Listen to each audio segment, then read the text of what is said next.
சங்கநாதம் நேயர்களே வணக்கம். தமிழ் இலக்கியங்கள் உயர்ந்த செவ்வியல் தன்மை கொண்ட இலக்கியங்கள். அதுவும் நம்முடைய அகநானூறு இருக்கிறதே எவ்வளவோ நுட்பங்களை தருகிற ஒன்று. 332வது பாடல் குறிஞ்சி திணைப்பாடல், கபிலருடைய பாடல். நண்பர்களே, பெரும்பாலும் குறிஞ்சி திணை என்றாலே புணர்தல் நிமித்தமும்.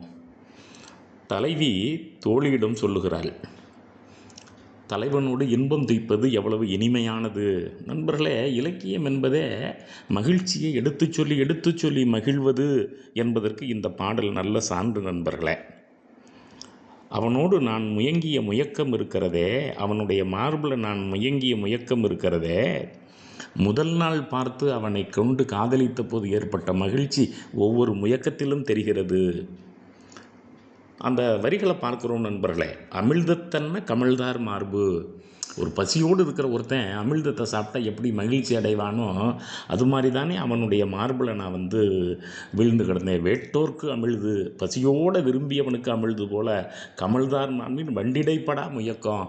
வண்டு கூட இடையில புக முடியாதவாறு நாங்கள் ரெண்டு பேரும் அந்த முயங்கிய முயக்கம் இருக்குதே.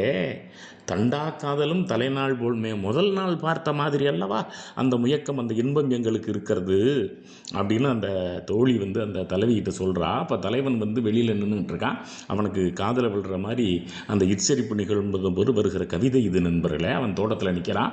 தோழிகிட்ட தலைவி சொல்லுகிறாள், அதாவது அவனோடு நான் இன்பம் தூக்கிற இன்பம் ரொம்ப மகிழ்ச்சியாக இருந்துன்னு சொல்லிட்டு ஒரு இறைச்சி இருக்கிறது நண்பர்களே. இறைச்சிங்கிறது செவ்வியல் இலக்கியத்தில் இருக்கிற, அதுவும் காதல் இலக்கியத்தில் இருக்கிற தனித்தன்மை வாய்ந்த இலக்கிய கோட்பாடு. அதாவது குறிஞ்சி நிலத்தில் ஒரு யானை இருக்குது. அந்த யானை அப்பொழுது தான் வளர்கிற அந்த மூங்கில் முளைகளையெல்லாம் வெட்டி கொண்டு போய் அல்லது ஒடித்து கொண்டு போய் தன்னுடைய இனத்தையெல்லாம் காப்பாற்றுகிறதுங்கிறான். அதாவது தலைவன் பொருள் சம்பாதிக்கிறது தனக்கு மட்டும் இல்லை, தன்னுடைய இனத்தை காப்பாற்றுன்னு அந்த இறைச்சி தருகிறது. அப்படி அந்த யானை தண்ணி குடிக்க போனப்போ ஒரு புலி, அந்த காலத்தில் உழுவைன்னு அதுக்கு பேர், அந்த புலி வருகிறது. அந்த புலியை இது குத்தி கூர்முனையினால் கொல்லுகிறது.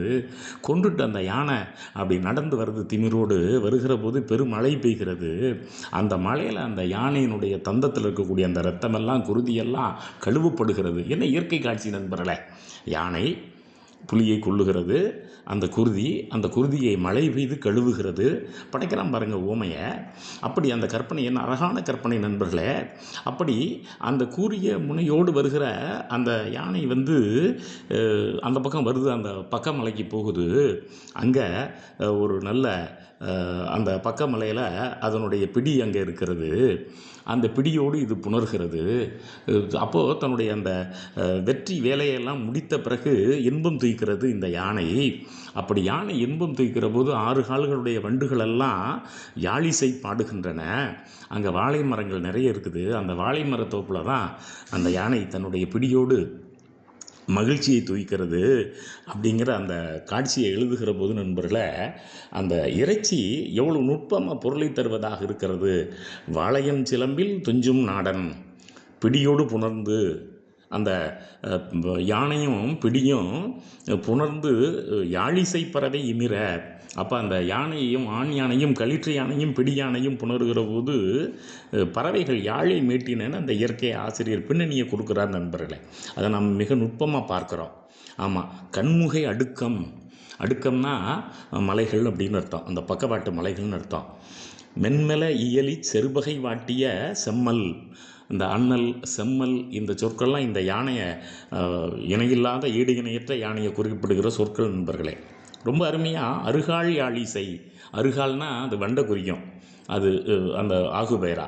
இப்படி இந்த கவிதைக்குள்ளே நண்பர்களே சொல்லுக்குள்ளே சுருக்கி வைக்கிற அந்த தன்மை ரொம்ப நுட்பமாக பார்க்குறோம். நிறம் பார்த்து ஒடுங்கிய பொறுமுரண் உழுவை, அந்த உழுவையை இந்த தோற்றம், நிறம்னா அந்த இடத்துல கலரில், நிறம்னா அதனுடைய வடிவம்.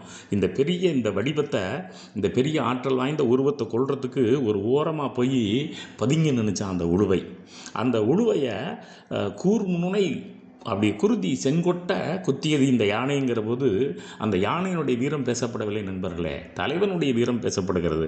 என் தலைவன் ஆற்றல் வாய்ந்தவன், வீரம் மிகுந்தவன், புலியை கொள்ளுகிற யானையை போன்றவன், மூங்கிலை ஒடித்து தன்னுடைய உறவுகளுக்கு தருவது போல உறவுகளுக்கு தருபவன் என்றெல்லாம் தோழியிடம் தலைவி பேசுவது போல் அமைந்திருக்கிற இந்த 332வது அகநானூற்று பாடல் இருக்கிறதே, என்ன பொருண்மை பொதிந்து இருக்கிறது. இந்த இலக்கிய செறிவு உலகத்தில் எந்த இலக்கியத்திலும் இல்லை நண்பர்களே. நன்றி.